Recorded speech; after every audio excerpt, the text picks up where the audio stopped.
Welcome to another episode of our Leadership and Business Mastery series. I'm Yogesh, and today we're diving into a topic that sits at the very heart of every successful organization: corporate communication. And I'm Lily. Corporate communication might sound formal, but it's actually one of the most powerful tools leaders and organizations have. Whether it's internal memos or public branding, how we communicate defines how we're perceived. Absolutely, Lily. Let's kick it off with a simple definition. Corporate communication is the way a company communicates with internal and external stakeholders to maintain its brand, culture, and operational clarity. Right, and it's more than just PR. It includes internal communication, executive messaging, investor relations, crisis comms, and even social media strategy. So, in essence, it's about alignment. Everyone from the boardroom to the break room should be on the same page. Exactly. And when done right, it boosts trust, productivity, morale, and reputation. When done poorly, well, you get misalignment, rumors, and even brand damage. So, in today's conversation, we'll unpack everything from history to frameworks, tools, and case studies. Let's make this a masterclass in corporate communication. Let's trace this back a bit. Corporate communication evolved alongside industrialization. As companies grew, so did the need to communicate consistently. Yes, in the early 20th century, we saw the rise of public relations. Think of Edward Bernays, the father of PR. His work shaped how companies influenced public opinion. Over time, internal communication became just as important, especially with the rise of knowledge workers and cross-functional teams. That brings us to the pillars of corporate communication.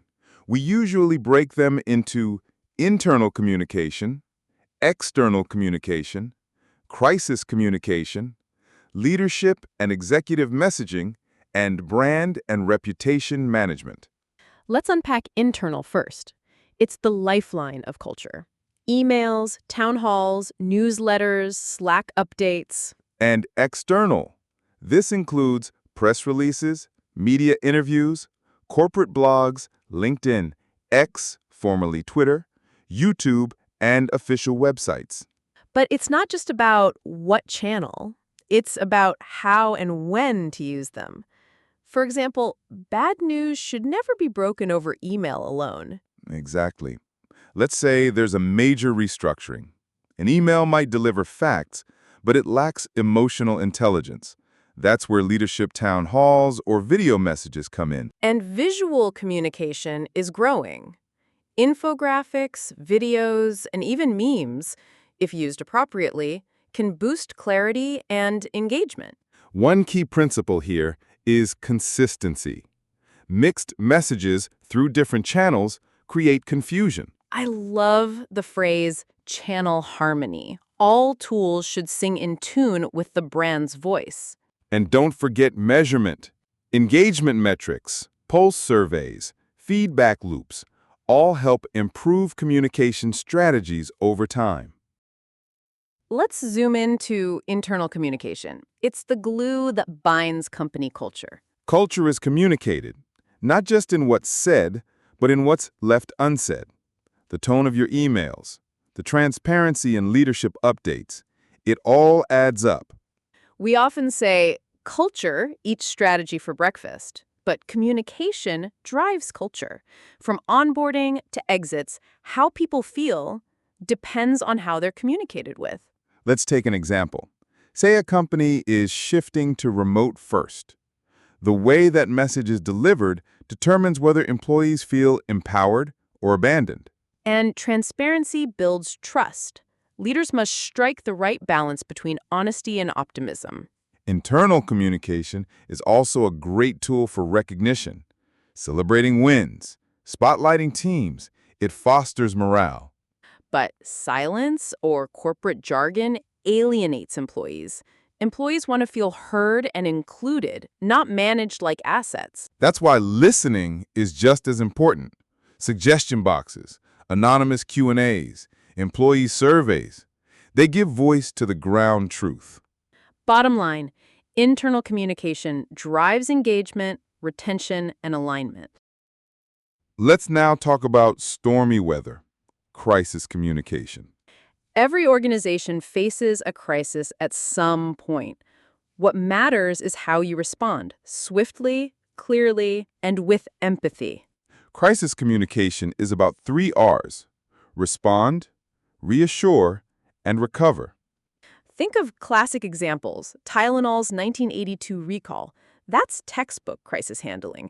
Transparent, decisive, and public-spirited. The opposite. Think of companies that stayed silent during data breaches. Customers lose trust. Stock prices tumble. A crisis comms plan includes having a team, key messages, media protocols, and stakeholder mapping before the crisis hits. And then there's reputation management, ongoing perception shaping through consistent communication.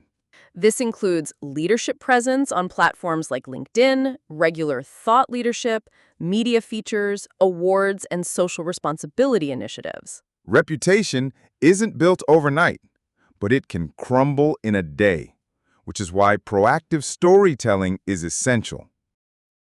Let's close by talking about strategy.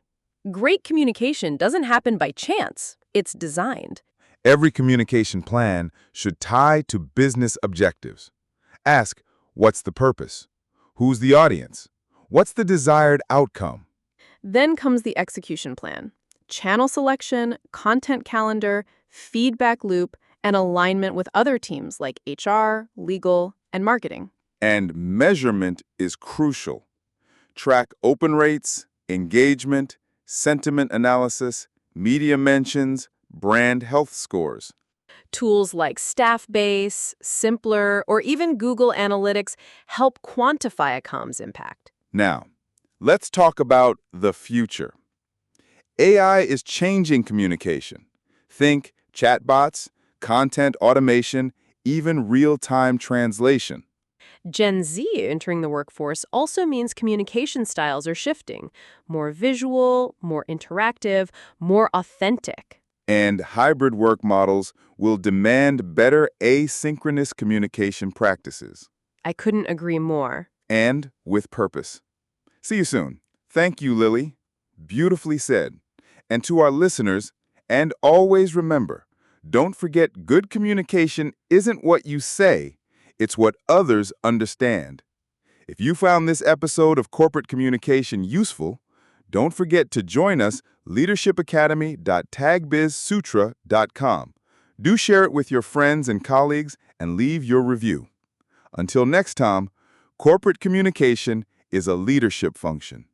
It defines how people feel, think, and act. It deserves intention.